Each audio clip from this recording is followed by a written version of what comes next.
Welcome to the D Shift podcast, where we provide inspiration, motivation, and education to help you transition from the challenges of divorce to discover the freedom and ability to live life on your own terms.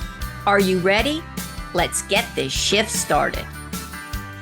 Hello, and welcome to this episode of the D Shift podcast, where we're going to talk about money. And money is such an issue for people in divorce, but it's also a big issue if you're in a happy marriage, if you're single, or if you're one of those people who are planning on phasing out of the workplace and heading into retirement. So I have an amazing guest who is going to be able to offer fantastic insights into this. So I want to introduce you to Julia Shteynberg.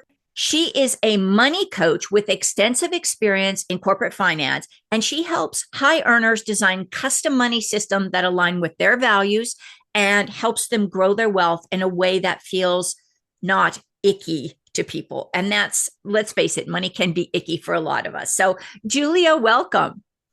Thank you so much. I'm so excited to be here. Thank you for having me. And I'm happy to have you because I think, a lot of us don't think of ourselves as high earners because we look Mm. at, I'm just going to throw some names out there, Oprah Winfrey, and we look at, the Gates family, and we say, now those are high earners, but you don't have Sure. to be a billionaire to be a high earner, right? No, I mean, absolutely not. I feel like in today's world, high earner, if you're making anywhere like 100K, and above is really considering a high earner. The difference between feeling that though, is that like that's kind of like where people's kind of like feelings and emotions start coming in. It's like you're making a lot of money, but maybe it doesn't feel like it, right? You've got some lifestyle creep, you're not spending intentionally, so it feels a little maybe tight or dysregulated. But like anything really over 100 absolutely is a high earner. Yeah. So, and I love that whole thing, that creep. I love that. But before we get into all of this good stuff, tell us a little bit about yourself and why this is your area of passion, mission, and focus. Yeah, for sure. Thank you for asking. So, my entire corporate life, I've been in like the corporate finance space, and helping organizations really with their P&L management. So, for those not in business, P&L means profit and loss. And that's literally just like anybody's cash statement, the money coming in, the money going out, right? That there's a corporate one and then there's a personal one. Money just kind of growing up, it never felt intimidating to me. It always just felt kind of, I understood it. It just kind of made sense. Like people just kind of have their own skill sets naturally, right? And it was just something that made sense to me. And then several years ago, I decided actually to leave corporate America. A little bit of burnout, a little bit ready for, to do something else. And as I was just kind of trying to figure out what it is I want to do, trying to align my passions, right? Really wasn't passionate with what I was doing anymore. It just didn't feel like something that was important to me anymore. I realized that I do have a gift with personal finance. Like it makes sense to me. It doesn't scare me. I have helped me and my husband develop a lot of wealth in our time together. My husband would actually say that he is my first client, my first like money coaching client, because as you said, like when you are married, in a relationship, you do come in with usually two different types of mindsets, and it's really important to communicate and make sure you kind of get on the same page. But I digress. So kind of thinking about what I wanted to do, realizing my strength in personal finance. I was randomly talking to a family member and she was like, you really like should think about being a money coach. Like people really need help with this. Women really need help with this, and you're just so good at it. And I really had no idea what that was. And then I started kind of like exploring it, and I realized that it was something that like I felt like I don't know, like a spiritual, honestly, calling, right? Like if I could help women learn how to confidently manage their money, that creates so many opportunities, right? And we are on a divorce podcast, so I'm going to naturally kind of talk about this. Like it gives women opportunities to leave situations that they don't want to be in anymore, but maybe feel stuck, Yep. either a relationship or corporate or whatever that is, or create just more options for your life. And it just kind of clicked for me. And I was like, that is what I want to do. Like, I want to use the skills that I already like naturally have. I want to use my passion for empowering women, and combine it together and help them reach their next level. I love that. And just the way you talk about it, you can just see it coming through you that this really is your passion. Thank Um, you. so it's interesting. I always tell people there's only three basics for divorce. The reason people get divorced, it's money, sex, and communication. And there's only one reason why people stay in bad marriages, and that's money. It's Yeah. because Oh gosh. often people, I've heard people say and we're not even talking about financial abuse here, but Yeah. that's a real legitimate thing as well, where quite often one partner is not able to access the money, doesn't even know where the accounts are, Mhm. is not a co-owner of anything. They're just an Mhm. add-on if they're even on any of these, on the property, on the credit card, on anything. Um, but so many people stay in bad relationships because they fear that they're going to have to give up their lifestyle, and that's not saying they're vain or greedy or anything. It's just No. like it's scary if you're leaving a relationship and thinking, am I going to have to live in my car? And the reality is Right. most people are not going to be facing that. Yeah. And going to somebody like yourself and getting that alignment with what is my big fear around money. So let's talk about that a little bit. What is this idea of you're making $100,000 or more in your job or Yep. in your business or through however you're making that money, through maybe an inheritance or an annuity or a living trust or whatever it may be. um, why do you then have this bad relationship with that money or Yeah. lack of So our relationship? relation lack, yeah. And it's, or and I don't love to qualify like good, bad. It's Right. like your relationship with money is what it is. And your relationship with money really is built from what you saw growing up, right? How did you see your parents talk to you about money or not talk to you about money? What did you see when they talked to one another about money? Was it like, oh my God, we can't buy anything, right? What was like the energy and emotion behind those conversations around money? So as kids, we naturally adapt like the blueprint of kind of like whatever is around us, right? Like the patterns and all of that kind of stuff. So we adopt it from our parents, like we adopt anything from our parents, like a lot of beliefs. So that's part of the relationship with money. And then as people grow up and then have their own experiences, right, they add to their relationship about money. It's around the people that they surround themselves with, like continues to then develop their relationship with money. And the thing, what I find really, really interesting is like, your relationship with money, like any relationship, it can be intentional and should be intentional. But a lot of the times people don't stop to actually observe it and analyze it and actually reflect on what is the relationship with money. But the way they think about it and the way they feel about it drives their actions, right? So like I like a common thing that I like to kind of point out, and I see this in all kinds of like blogs about like helping women manage money. And I hate this when people are like, I hate billionaires, right? And it's like, if you hate billionaires, you're basically saying like, the energy behind it, you hate money. Why would you ever be a millionaire or a billionaire if you hate them, right? Yes. So it's like these thoughts drive your actions, and your actions create your whole life. Yeah. So like that's kind of what people don't stop to think about the relationship with money. And I think that it it's an underlying facet in every single component of your life. It's tied to, it's a primal thing. It's tied to primal things like home and food and security, right? And comfort. So it has a lot of like tentacles. Yeah. It's a Yeah. value. And you're right. I love this. It's that deep underlying. um I just completed a training, so I've got the training language in my head now, but it's that underlying program that's running that was formed Yeah. probably by the age of 7. So you're right. In my family, both my parents, my dad was a police officer, RCMP. My mom was a stay-at-home mom at that time, dealing with health issues. And in my family, all growing up, if we wanted to buy something, we scrimped and saved until we had enough. Like even a car. My dad did not believe in credit for cars. So do you know how long you have to now this was 50, 60 years ago, but Yeah. it was still a lot of money. And I work with people all the time who are like, well, yes, I've got $80,000 in my bank account, but I don't want to touch it because what happens if? And I'm like, Yeah. you're sitting in a low interest savings account rather than putting it into like even a CD or a high interest account. Well, no, that's too risky. And it's that fear of Yeah. scarcity, even though they're sitting in abundance. It's Absolutely. it's it's craziness. Yeah. Yeah, yeah. And and part of like the work that I do is helping them kind of like shift.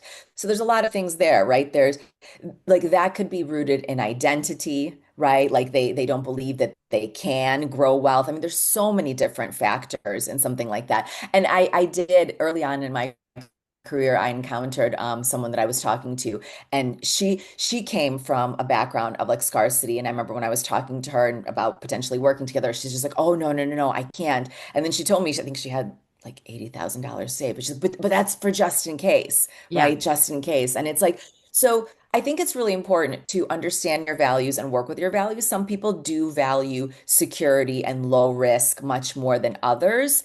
But it's also important to understand where is that coming from? Right. Is it coming from fear, right? Like, and that's kind of like the underlying place that a lot of people don't really get honest with themselves about. Right. So it's about understanding kind of where it's coming from and then deciding like, do I want to keep this, which is fine, I can keep it, or do I want to change it, Yeah. right? And that's where like the beauty can come in, is like where you want to change it. And I think that's the thing. And because I know a little bit about what you've done and we've talked a little bit in the past, you're not saying get rid of that and go, wow, I got $80,000. Let's go to the mall or let's go buy a new car. That's not what you're suggesting. So you really help people create money Mhm. systems. Can you share a little bit about what a money system Yes. is?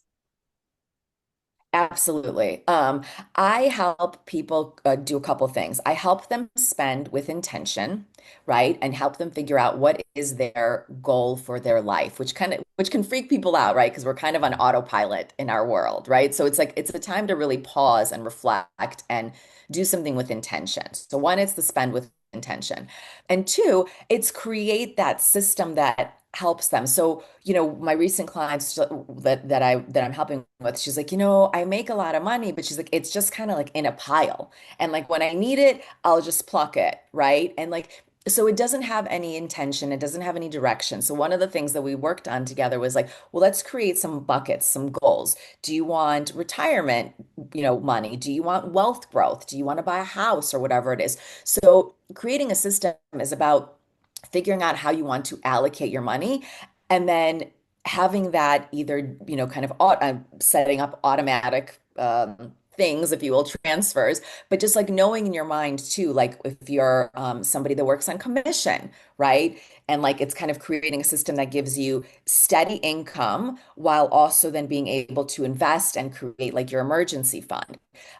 It's basically creating how do I want to put it? Kind of like a steady flow for your money when it's kind of like up and down or where you don't know what to do with like chunks that kind of come in, right? It's having the intention behind it and a flow behind it. Does Yeah. that make sense? Yes, it does. It does. And again, that whole idea that money is energy and it's Mm, you can it was interesting. I was at this event and people were talking about how words mean different things for everybody. And they used the term money and they said money and then they went around the Zoom room. So there was about 10 or 15 people really quick. What is the first word you think of when you think of money? And some people said freedom, some people said travel, some people said business, some people said greed. One person said evil. And so wow. when you say money to a client, I'm sure that you sometimes get those reactions. Like people either lean in or they go, ooh, don't want Yeah. to be a part of that. Yeah, absolutely. I mean, it's like that, when people say like, oh, billionaires are evil, and I'm like, there's a lot of poor people that are evil as Yeah. well, Yeah. right? And nobody really wants to kind of talk about that. But it's exactly right. It's like the language that you use around it really reflects how you feel about it, and how you feel determines like your actions around it. So yeah, if you're thinking money is greed or money is evil, why would money flow your way? Yeah. You're kind of like unintentionally like pushing it away Yeah. almost, right? Without It's, even knowing that. yeah. I don't Yeah. know. I don't even know if this is a word, but it's like you're unmanifesting it in your life. Yeah. I'm sure that's not a Exactly. word. We'll um, make it a yeah. word. Hey, we just created another new word. So, Julia, what kind of is the trigger or the point at which people say, I recognize I have a need to get some support around my intentionality with my money or building my wealth or growing my wealth? Kind of what are the signs or symptoms, I guess, that people come to you and so that if somebody's listening and they're thinking, well, this sounds interesting, but I don't really know if I need a money coach. Like, what are some of the things that bring people to you? Yeah, for sure. Well, one of the top things is usually like, they're high achieving and high earning, and they've got everything kind of like, go, go, go. And then money is just kind of the one place where they're like, they're just not so confident about it, right? That's kind of like one area. Another area, another thing that I kind of hear frequently is like, they feel like, they're making their money, but like they don't quite like feel like they have a grasp on it. It's just they don't feel like they're in control of it. It's kind of like it almost like, moves them instead of they're moving it, right? Like that's a common one that I hear. And then also it's like the concept of lifestyle creep, right? When someone's just like, God, like all of a sudden, like I kind of don't know where my money is going. I don't really understand the ins and outs. I make a lot, but like, God, I really don't know where it is. So those are like the most common. And then, like I said, the latest one is like, you've got your money, but it's kind of in a pile and it's not really organized. And like you've been doing okay, but you could do better. Um, and then finally, like one of my favorite clients to work with is just people that know that that is the next level, like that is the next piece that they want to conquer, right? Right. In order to kind of like set themselves up for like the next level of their identity. Right. Because like conquering and feeling in control of your money is like an unmatched level of confidence. Yeah. Yeah, yeah, and I love that because you're able to make decisions from that place of the big picture rather than fear or what Yes. do I have to do to get through tomorrow? And I've been in that Yes. place where it's literally paycheck to paycheck and sometimes not quite pulling it all the way through and kind of doing the juggling act. Who do I pay part this month so I Sure. can make a full? And so we've everybody's been through that. And I Yeah. think we all have the fear that we don't ever want to go back to that. If Yeah. we and if you're in that point, and I know divorce can be one of those points, right, where if somebody's not paying alimony or child support and all of a sudden there's two households to support and the kids need all of a sudden need a medical procedure or something happens and there can be times when this becomes where fear of financial failure can become like paralyzing for people. Yeah. Yeah. And the fear also typically causes avoidance, right? So then it becomes this kind of like even bigger kind of snowball. You're afraid, so you avoid it, so it gets more, and it's just like, and then it gets kind of worse and worse. The Yeah. other thing one of my clients once told me, she read like one of my LinkedIn posts is like that spoke to her was like, you're making more money, and every time that you make more money, you think like, oh, my next paycheck, I'll finally be able to XYZ, right? Yeah. But then you get there and it's not that way. And Yeah. it's like you keep thinking about that with every single raise. And that's the lifestyle creep that nobody really sees. Yeah. Oh, I Yeah. love that idea of lifestyle creep because that's very true. When you're riding kind of high on the financial Yeah.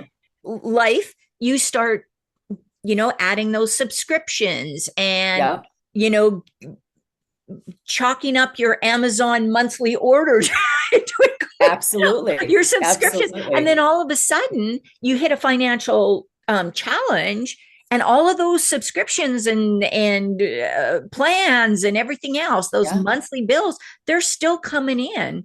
And it can Yeah. be really hard to start having to say no to yourself on a lot of things because then you really do feel like you're Exactly. losing out on life. So, yeah. Yeah. Yeah. Yeah. And one of the things we work on is recognizing that there is a trade-off, right? Like, I was listening to this one podcast where she said the word discipline, which was never really a dirty word for me, but people feel very uncomfortable with that word. It feels tight. And she's like, discipline basically means taking care of my future self. And like, I love that. Yeah. Right. And like, I talk a lot about that too with my work is like the trade-offs, right? Like take care of your tomorrow. Take care Right. of yourself tomorrow. Yeah. Right. Yeah. Yeah. I'm Yeah. one of those people that if you give me a step by step, show me the big picture, then give me the step by step plan, and I will happily follow it. But if you just give me the Yeah. step by step plan and I don't have a big picture, the whole way I'm going to be going, why do I have to do this now? Why do I have to do so? People Absolutely. have to have that. Yeah. Yeah. Yeah, I yeah, they love have to have this. the plan. They have to know what they're shooting towards. I talk about that all the time, the intention, their goal, like what is your big picture? Because you're not, oftentimes nobody wants to give up the dopamine hit of like the enjoyment today for like the enjoyment they're going to receive tomorrow.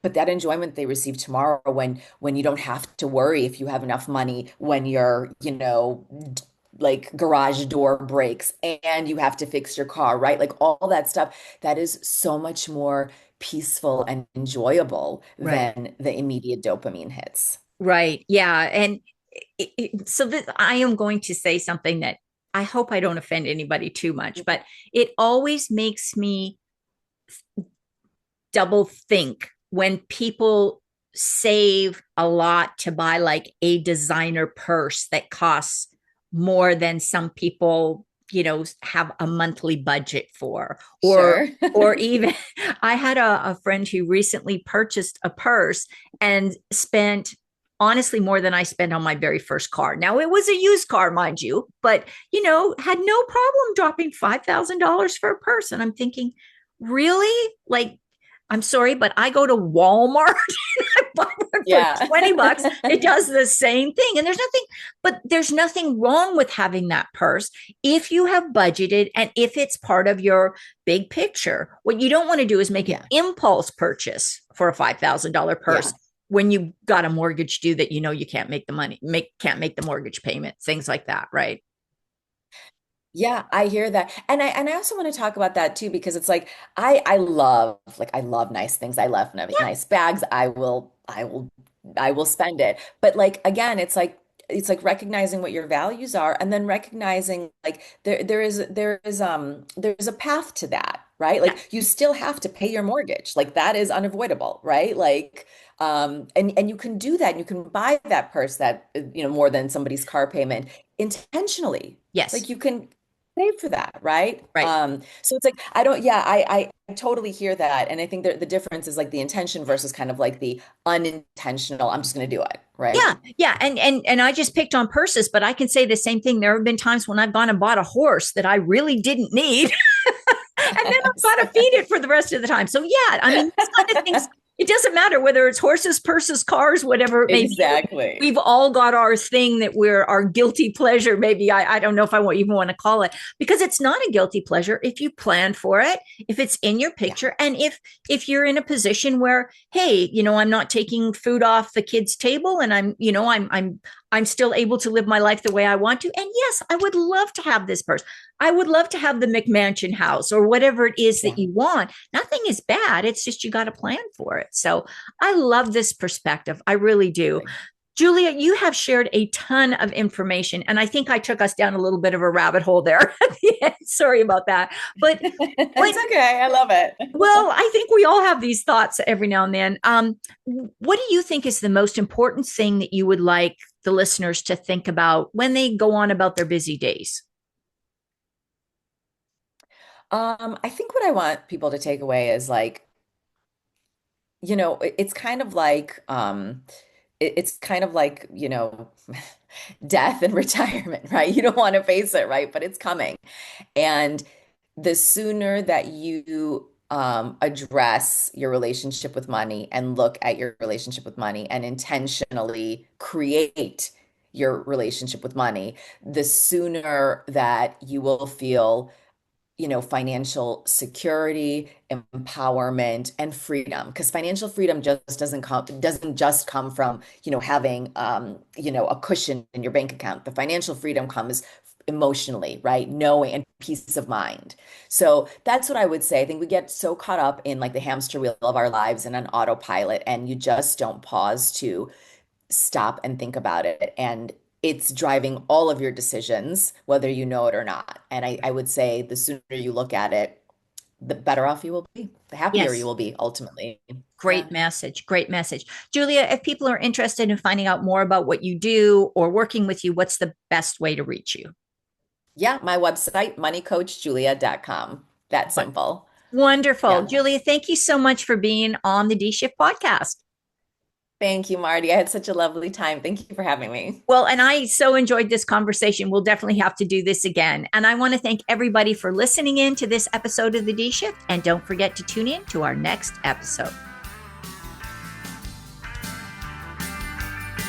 Thanks for listening and supporting the D Shift podcast. If you would like to attend live trainings by our amazing guests and have a chance to ask questions and get answers from our experts, join the D Shift crew.